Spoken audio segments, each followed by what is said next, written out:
My name is Duayne Pearce, and as far back as I can remember, I've always wanted to be a builder. I was wearing a tool belt before I could walk, and as I grew up, if I was working with my hands building something, anything at all, I was a happy camper.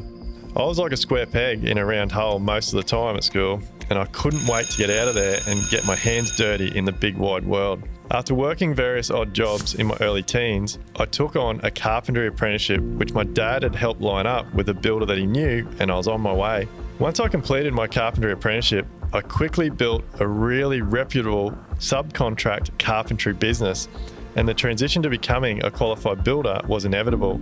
The dream had become a reality. Throughout my years of being on job sites, I noticed a pattern emerging with most builders. There was constant arguing with trades and clients. Starting a new job to pay for the last one was just how it went, and they never had any money. Unbeknownst to me, these patterns were starting to emerge in my very own business. You see, on the surface, there was a perception that I was running a really successful building business. I had a huge turnover, I had a massive team, I was winning building awards constantly. I'd purchased multiple properties in my early 20s, boats, cars, you name it. But like a duck, everything on the surface looked calm, but underneath, I was paddling at a rate of knots just to stay afloat. I never had any money, and the stress was building. The other pattern I had noticed with these builders was the immense stress that they were under. They were dropping the ball with huge sums of cash, which led to bouts of anxiety, depression. They were losing their families and even committing suicide.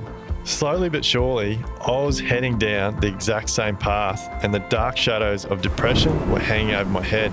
And the worst part of all was I'd fallen out of love with my boyhood dream. If it wasn't for my wife and family, this story may actually never have been told. They helped me through the toughest of tough times. There was still a flicker of light, and like a lightning bolt, it occurred to me that myself and all of these builders were excellent at our chosen trades, but we didn't have a clue when it came to running a business. I started recoding my own brain to ask a different set of questions. I started educating myself on how to become a better version of myself and how to run a more successful business. That flicker over time turned into a bright, burning flame, and the dream was still to be a builder, but a builder that would help other builders live out their dreams. My happy place is where the bitumen hits the gravel or the sand meets the salt water. I want every single builder and tradie to rise up from what I felt and what I've been through and be able to enjoy time with their family, to build people's dream homes, to run great, sustainable, successful and profitable businesses. My purpose is now clear, and it's time to flip the switch and turn the residential building industry on its head.